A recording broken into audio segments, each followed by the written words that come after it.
Hi, it's Mary-Jo Duffy with Positive Dog Training here with my girl Stevie Lynn.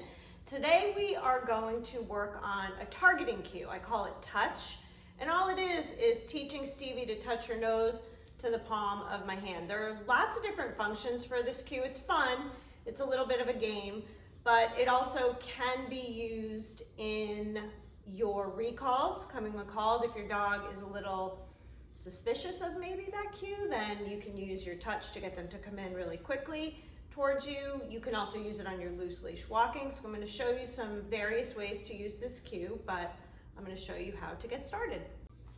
Okay, so what do I need to start? I need my dog, got my dog. I need a small pile of soft treats. My treats are tiny, the size of a pinky nail. That's really what I'm going for here, because I'm going to use a lot of them and I'm going to do a lot of reps. So full disclosure, Stevie does know this cue. I haven't worked on it with her for a while, so she's probably a little rusty, but she does know it. So I'm gonna backtrack and start as if she doesn't know the cue. So all I'm going to do is drop my hand down. You're gonna see me drop my hand down. You're gonna hear me say good. That marks the behavior. So as soon as I feel her little nose touch my hand, I'm gonna say good, and I'm gonna treat her from the same hand. So watch. Good. So I drop down, put the treat in this hand. This is the hand that holds all the power, okay? So it's the most good. It's very interesting to her, right?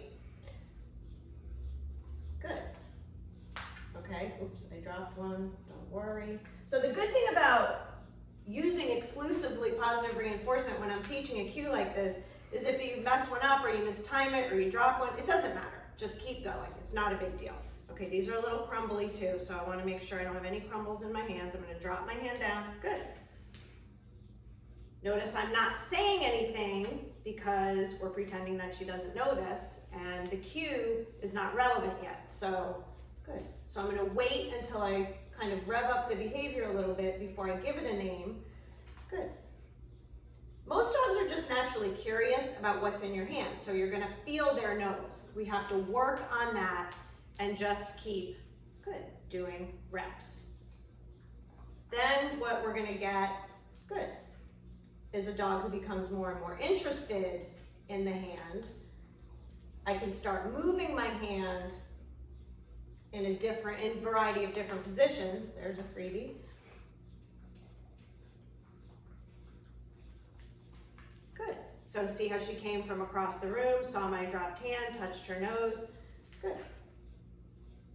Now, it's not going to look just like this when you're starting. Believe me, it did not look like this, but we also haven't done this in a long time, so she definitely remembers, and it's fun. She enjoys it.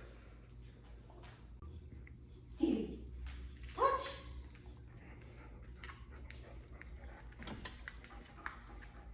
Yes, good girl. Good. So that's a practical application for this cue.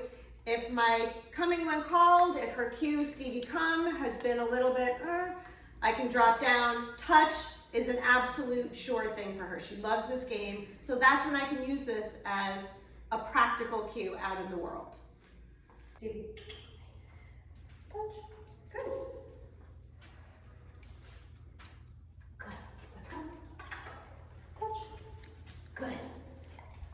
Okay, let's do a brief recap of targeting or touch.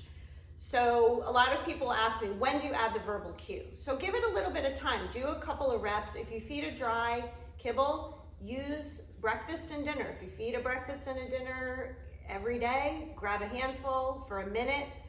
Practice this in a few days. Under a week, you're going to start to see the dog really starting to grasp the concept. That's when you give it a name. Until then, it's kind of pointless. You're just going to be wasting your breath. So once you see a little bit of reliability build, go ahead and give it a name. Use your cue in other contexts, like you saw. Leash walking, you can drop your hand down and get your dog to stay nice and close. Coming when called, if your dog is feeling a little unsure, drop down and give the touch cue. There are definitely other practical reasons to use this cue, but mostly I just find it really fun. And then lastly, what you can do is take little items like covers of containers, and you can start to generalize the cue to different items. So if you have toys or a favorite ball or even just these silly lids of containers, you can start generalizing the cue and asking your dog to touch something else. So give it a try. It's a lot of fun. And we'll see you guys next time. Thanks for watching. Bye.